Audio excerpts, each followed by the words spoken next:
For today's video, isi-share ko po sa inyo kung paano po ako nag-pork igado dito sa Payamansyon. So, ito ang ingredients natin.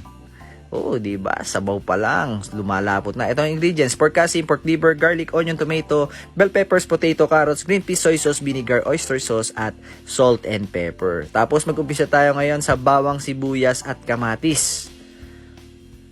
Sangkutsahin lang natin hanggang maluto, hanggang kumatas, at hanggang mag-brown.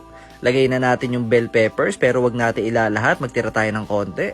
Tapos, yung pork kasi pala, binabad ko yan within 1 hour sa toyo. So yan, paigihin lang natin, palabasin natin yung katas ng baboy. At pag kumatas yan, saka natin titimplahan. So dagdag na tayo ngayon ng 2 pork cubes.